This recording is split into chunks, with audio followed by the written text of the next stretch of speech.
तो अभी हम बात करेंगे मंगल और बृहस्पति की युति अगर आपके चार्ट में नवम भाव में हो तो इस युति के किस प्रकार के परिणाम आप लोगों को देखने को मिल सकते हैं। मंगल और बृहस्पति का नवम भाव में होना बहुत सारे मामलों में आपको भाग्यशाली बनाता है। आप जितना ज़्यादा अपने भाई बहनों से, रिश्तेदारों से, परिवार के लोगों से कनेक्टेड रहेंगे, उनका साथ देंगे, उतना ज़्यादा आपका भाग्य साथ देगा। ऐसे जातक बहुत ज़्यादा ज्ञानी विद्वान हो सकते हैं। ऐसे जातक कोई बहुत बड़े धार्मिक वक्ता या किसी धर्म के बड़े प्रचारक या किसी धर्म के आइकन के रूप में वो फेमस हो सकते हैं। ऐसे जातक अपनी वाणी के द्वारा दूसरों को प्रभावित करने की क्षमता रखते हैं, दूसरों को बहुत अच्छा ज्ञान देंगे, दूसरों को बहुत अच्छी गाइडेंस देंगे। इस प्रकार के जातक प्रत्यक्ष ज्ञान पर ज़्यादा फोकस करेंगे, हमेशा जीवन में कुछ ना कुछ नया सीखते रहेंगे। ऐसे जातक अक्सर अपनी स्टडी पर्पज़ के लिए विदेश यात्रा भी कर सकते हैं और विदेश में सेटल भी हो सकते हैं। ये अत्यंत आध्यात्मिक और धार्मिक प्रवृत्ति वाले जातक हो सकते हैं। इनको धर्म ग्रंथों को पढ़ना, शास्त्रों को पढ़ना, इन सब में बहुत ज़्यादा रुचि रह सकती है। जातक हमेशा मल्टीपल विषयों का नॉलेज प्राप्त करने की कोशिश करेगा और वो अपने आप को फोर्स करेगा इस तरफ।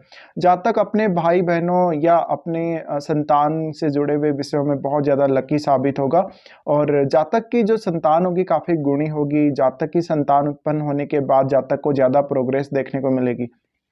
इसके अलावा ऐसे जातक धार्मिक क्षेत्र में कोई कार्य कर सकते हैं। ये हमेशा जन कल्याण या लोगों की भलाई के लिए ही कार्य करते नजर आएंगे। जातक के अपने पिता के साथ काफ़ी अच्छे संबंध रहेंगे। जातक के पिता बहुत ज़्यादा कोई बड़े फेमस पर्सन हो सकते हैं, वो कोई बहुत बड़े धार्मिक व्यक्ति हो सकते हैं और जातक के पिता का मान सम्मान बहुत ज़्यादा हो सकता है परिवार में। लेकिन ऐसा जातक कुछ मामलों में अपने पिता के साथ मतभेद रख सकता है, या तो वैचारिक मतभेद या हम कह सकते हैं ज्ञान के मामलों में भी। तो ऐसे जातक को एक अच्छा गुरु मिलने की संभावना भी बहुत ज़्यादा रहती है और ऐसे जातकों का जो नॉलेज होता है बहुत ही हाई लेवल का, बहुत ही हाई क्वालिटी का नॉलेज ऐसे जातकों को होता है। ये हमेशा अपने ज्ञान को दूसरों के साथ बांटना भी पसंद करेंगे। इस प्रकार के जातक हमेशा जीवन में कुछ ना कुछ सीखते ही रहेंगे। इनको सीखने की जो प्रक्रिया है, जो इनकी लर्निंग प्रोसेस है, वो कभी भी खत्म नहीं होगी। ऐसे जातक हमेशा दूसरों को गाइड करने में, दूसरों को सही सलाह देने में विश्वास रखेंगे। इस प्रकार के जातक हमेशा धार्मिक अनुष्ठानों या धार्मिक संगठनों से जुड़े हुए रहेंगे और ऐसे जातकों के फॉलोवर बहुत ज़्यादा हो सकते हैं। इनमें एक अच्छी स्पीच की एबिलिटी या हम कह सकते हैं कम्युनिकेशन एबिलिटी हो सकती है। तो जातक हमेशा अपनी बातों को दूसरों को कहेगा, अपना ज्ञान दूसरों को हमेशा ही देगा। तो ऐसा जातक दूसरों के लिए बहुत अच्छा सलाहकार साबित हो सकता है। अब आपकी कुंडली में बृहस्पति जिन भावों के स्वामी हैं, उन भावों को लेकर आप विदेश यात्रा कर सकते हैं। उन भावों से जुड़े हुए रिश्तों के लिए आप विदेश यात्रा कर सकते हैं या उन भावों से संबंधित कार्यों के लिए विशेष रूप से। ऐसा जातक जैसे जैसे जीवन में आगे बढ़ेगा, जैसे जैसे उसकी एज आगे बढ़ेगी, वैसे वैसे उसके जीवन में प्रोग्रेस काफ़ी फास्ट होती जाएगी और जातक अंत तक कुछ ना कुछ सीखता ही रहता है। जातक नए नए एक्सपेरिमेंट भी अपने जीवन में करता रहेगा। इस प्रकार के जातक अत्यंत आध्यात्मिक और धार्मिक देखे जा सकते हैं। इनका पूजा पाठ करने में, मंत्र जप साधना में बहुत ज़्यादा इनकी रुचि रहेगी। साथ ही इनको बहुत ज़्यादा मैच्योर पर्सन के रूप में हम लोग देख सकते हैं। साथ ही ऐसे जातक हमेशा सही डिसीजन लेंगे, दूसरों को वो सही तरीके से प्रेरित करेंगे। तो ऐसे जातक दूसरों के लिए बहुत अच्छे मोटिवेशनल पर्सन हो सकते हैं या जिनसे लोग बहुत ज़्यादा मोटिवेट होंगे।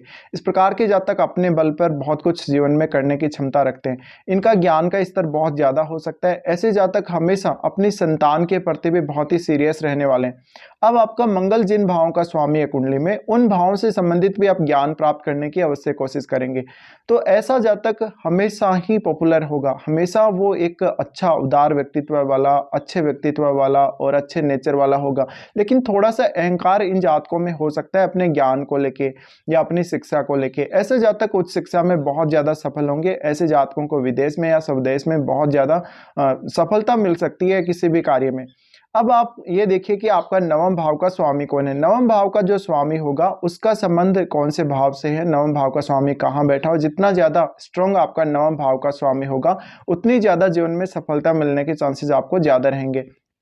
इस प्रकार के जातकों की अगर लाइफ देखी जाए तो शुरुआत में भले ही इनको थोड़ा स्ट्रगल करना पड़ सकता है या शुरुआत में बहुत ज़्यादा इनको मेहनत करनी पड़ सकती है, लेकिन जीवन में जैसे जैसे इनके विपरीत परिस्थितियां आती जाएंगी वैसे वैसे ये और ज़्यादा मैच्योर होते जाएंगे। इस प्रकार के जातक अपनी परंपराओं को, धार्मिक रीति रिवाजों को बहुत अच्छे से फॉलो करेंगे और दूसरों को भी इस मामले में वो गाइड करेंगे। ऐसे जातक शिक्षा के मामले में, यानी किसी को शिक्षा प्रोवाइड करने, किसी को कोई ज्ञान प्रोवाइड करने में काफ़ी अच्छे हो सकते हैं। साथ ही आप ये देखिए कि आपके कुंडली में मंगल जिन जिन भावों के स्वामी हैं उन भावों के जो रिश्ते हैं आपके लिए बहुत ही ज़्यादा जीवन में लकी साबित हो सकते हैं। हालांकि वहाँ पे आपको थोड़ा सा मतभेद देखने को मिलेगा रिश्तों में, लेकिन एक एक्साइटमेंट वाली स्थिति भी वहाँ पे रिश्तों को निभाने के लिए हमेशा देखने को मिलेगी। साथ ही अब आपका कुंडली में बृहस्पति जिस भाव का भी स्वामी हो उस भाव से संबंधित रिश्तों के लिए ये स्थिति काफ़ी अच्छी साबित होगी। फिर नवम भाव में इन सब का होना जातक का जो आध्यात्मिक ज्ञान है या जातक का जो धार्मिक ज्ञान है वो बहुत उच्च स्तर का होगा और जातक ने बहुत कुछ अपने जीवन में एक्सपेरिमेंट करे होंगे धार्मिक शिक्षा को लेके, या जातक ने धर्म ग्रंथों को लेके बहुत सारी ऐसी नई चीज़ें सीखी हैं या नई चीज़ें उन्होंने विकसित की हैं या कुछ नए एक्सपीरियंस प्राप्त करे जातक ने। तो हमेशा ऐसा जातक प्रत्यक्ष रूप से जो ज्ञान ग्रहण कर रहा है, प्रत्यक्ष रूप से जिन चीज़ों को वो देख रहा है, एक्सपीरियंस कर रहा है, उन पे ही ज़्यादा बिलीव करेगा। और ऐसे जातक हमेशा ज्ञान प्राप्ति में बहुत ही स्ट्रांग रूप से हम बोल सकते हैं बिलीव करेंगे, हमेशा कुछ ना कुछ सीखना चाहेंगे और सीखने की जो इनकी प्रवृत्ति कभी भी रुकेगी नहीं। तो ऐसे जातक बहुत ही ज़्यादा विद्वान, प्रोफेसर या इस प्रकार के क्षेत्रों में नजर आ सकते हैं। अब ऐसे जातकों को हथियारों के इस्तेमाल से संबंधित शिक्षा या हथियारों से संबंधित जो भी शिक्षा है उनका बहुत गहरा नॉलेज हो सकता है। ऐसे जातक किसी भी प्रकार से विपरीत परिस्थितियों में घबराएंगे नहीं, जीवन में हमेशा सही निर्णय लेंगे, सही तरीके से आगे बढ़ेंगे और एक पर्टिकुलर एक पाथ को फॉलो करेंगे हमेशा। इसी तरीके से अगर इस कंजक्शन पर किसी राहु जैसे ग्रह की दृष्टि हो या शनि का संबंध बन जाता है तो जातक थोड़ा धार्मिक मामलों में कट्टर साबित हो सकता है। कभी कभी जातक में थोड़ी कट्टरता हो सकती है, लेकिन वो फिर भी अच्छे से अपने रीति रिवाजों को फॉलो करेगा। ऐसा जातक कभी कभी दूसरों के विरुद्ध हो सकता है, किसी मामले में दूसरों को वो कभी कभी नुकसान पहुंचा सकता है, अपनी वाणी से थोड़ा वो क्रूर होने की संभावना ज्यादा रहती है।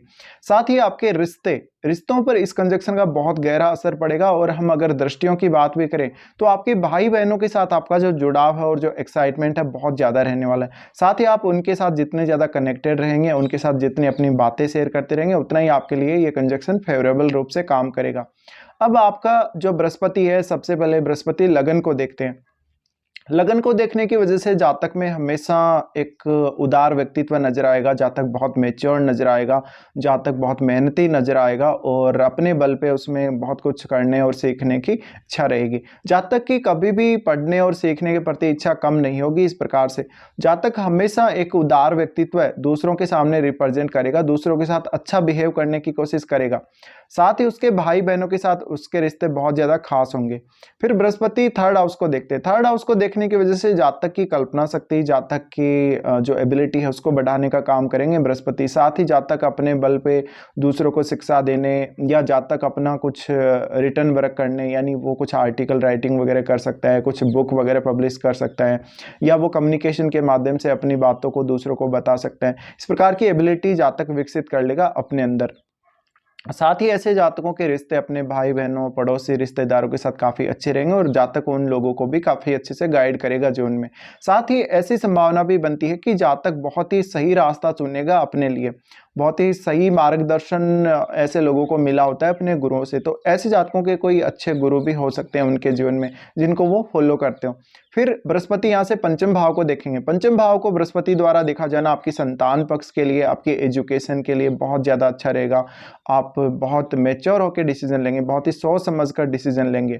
लेकिन यहाँ पे देखिए बली कौन ज़्यादा है, दोनों ही मित्र ग्रह हैं और इनमें से जो ज़्यादा बली होगा उसका प्रभाव सबसे ज़्यादा होगा। तो मंगल अगर यहाँ पे बहुत ज़्यादा बली हो जाते हैं या डिग्री वाइज बहुत ज़्यादा क्लोज हैं बृहस्पति के, तो मंगल का प्रभाव बढ़ जाएगा, जिस वजह से कभी कभी आप आक्रामक हो सकते हैं और कभी कभी बहुत तेज़ी से निर्णय ले सकते हैं। बिना सोचे समझे भी कभी कभी आप निर्णय ले लेंगे ऐसी कंडीशन में। अब मंगल आपकी कुंडली में जिन जिन भावों का स्वामी है उन भावों से संबंधित कुछ गहरा प्रभाव आपके जीवन में आपको देखने को मिलेगा। फिर मंगल का जो एस्पेक्ट जाएगा वो आपके 12वें भाव पे जाएगा। 12वें भाव पे मंगल का एस्पेक्ट जाने की वजह से जातक को विदेश जाने की बहुत ज्यादा इच्छा रहेगी, इवन वो विदेश में सेटल भी हो सकता है। मंगल का एस्पेक्ट आपके थर्ड हाउस और फोर्थ हाउस पे जाएगा, तो जातक हमेशा ही इन भावों के प्रति काफी सीरियस रहेगा अपने जीवन में और वो अपने परिवार से हमेशा ही जुड़ा रहेगा। अपनी जो भूमि है जहां पर उसका जन्म हुआ है वो हमेशा उनसे जुड़ा हुआ रहेगा। अपनी माता से जातक का लगाव बहुत गहरा रहेगा। तो ये कुछ रिजल्ट्स हैं जो आपको देखने को मिल सकते हैं जब भी मंगल और बृहस्पति की युति आपके नवम भाव में हो। फिलहाल वीडियो देखने के लिए धन्यवाद।